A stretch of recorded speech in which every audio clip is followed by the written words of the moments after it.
Okay, so application of trigonometry में सबसे पहले हम लोग को पढ़ना है कि आई साइड, जैसे कि कोई भी नॉर्मल ह्यूमन है वो सीधा एक स्ट्रेट देखता है। एक नॉर्मल यहाँ पे कोई भी ह्यूमन खड़ा है तो एक स्ट्रेट देखेगा अपनी आंखों से। बट यदि हम लोग अपने स्ट्रेट साइड व्यू से, हो सकता है कि हम लोग नीचे भी देख सकते हैं या ऊपर भी देख सकते हैं।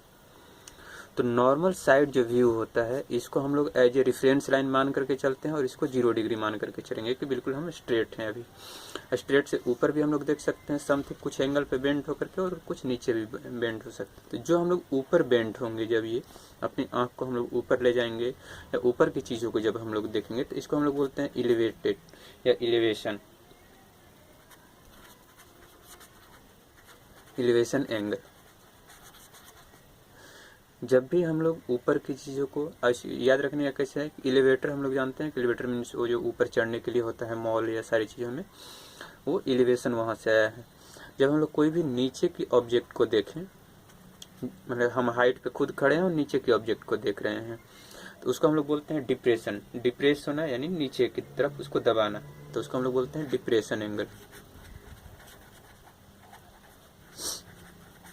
ये दो चीज़ों पे हम लोग ध्यान देंगे कि आई साइड से हम लोग ऊपर देखेंगे एलिवेटेड एंगल, नीचे देखेंगे तो डिप्रेस्ड एंगल। क्वेश्चन में पूछेगा कि हम लोग एक कोई भी नॉर्मल ह्यूमन है एलिवेटेड एंगल बना रहा है, ऑफ कोर्स इसका मीनिंग होगा कि आदमी ऊपर की ऑब्जेक्ट को देख रहा है। जैसे एक क्वेश्चन पे यदि हम लोग आ जाएं, जरूरी नहीं है कि ऑलवेज देखने की ही बात करेगा, डिफरेंट वे में क्वेश्चन को पूछ सकता है। अब बुक की क्वेश्चन में यदि हम लोग फर्स्ट क्वेश्चन पे आए, जो भी बुक में दिया हुआ है एक्सरसाइज 9.1 में, इसमें पहला क्वेश्चन है कि circus artist is climbing 20 metre long rope. एक सर्कस का आर्टिस्ट जो है 20 मीटर लॉन्ग रोप पे वो चढ़ रहा है। ऑफकोर्स है यानी कि जो रोप है, रस्सी है, उस पर चढ़ रहा है वो, ये जो कि 20 मीटर का है। आगे क्या लिखा हुआ है इस पे, which is tightly straight and tight from the top of the vertical pole to the ground. बोला कि एक जो उसका एंड है पोल से बांधा हुआ है और दूसरा जो एंड है वो ग्राउंड से बांधा हुआ है। एक टाइटली बांधा हुआ है ग्राउंड से, ये ग्राउंड लेवल हो गया, और ये हो गया अपना पोल। एक पोल है, पोल से एक रस्सी बांधा हुआ है और उस पर एक आर्टिस्ट जो है क्लाइंब कर रहा है, चढ़ रहा है। ऐसा क्वेश्चन में लिखा है, circus artist is climbing 20 metre long rope which is tightly straight and tight from the top of the vertical pole to the ground, find the height of pole. ये जो पोल का हाइट है ये हमको पूछ रहा है, तो इसको हम लोग मान लिए यदि x की ये हाइट जो है वो x है। Find if the angle made by rope, ये जो रोप रस्सी जो है वो एंगल बना रहा है, angle made by rope with the ground level is 30 degree. ये ग्राउंड है अपना, इस ग्राउंड लेवल से इस रोप का जो एंगल है वो 30 डिग्री का बन रहा है। क्लियर हुआ क्वेश्चन?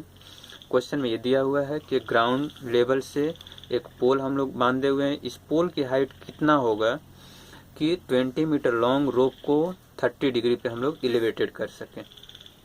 ठीक है, अब इसको हम लोग समझने के लिए कुछ बेसिक फार्मूला जो हम लोग पढ़े हुए थे एक्सरसाइज में, कि यहाँ पे हम लोग ये पोल जब भी हम लोग लगाएंगे ग्राउंड लेवल से वो ऑलवेज 90 डिग्री पे होगा, यानी ये परपेंडिकुलर हो गया यहाँ पे 90 डिग्री। अब ये 90 डिग्री के सामने वाला ये अपना हो गया hypotenuse.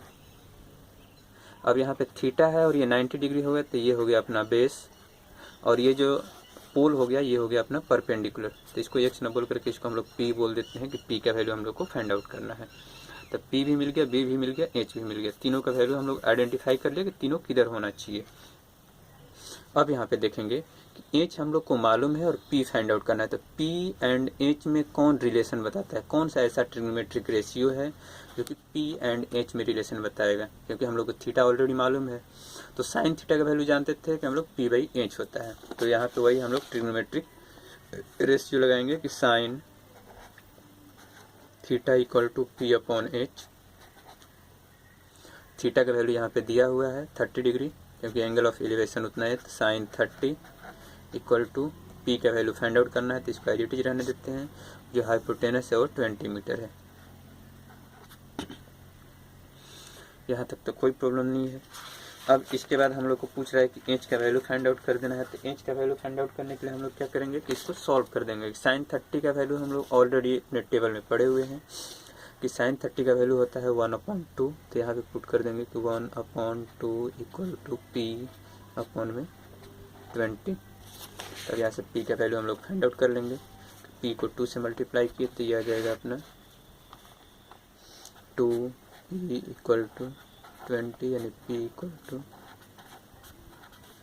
Means p equal to 10 metre.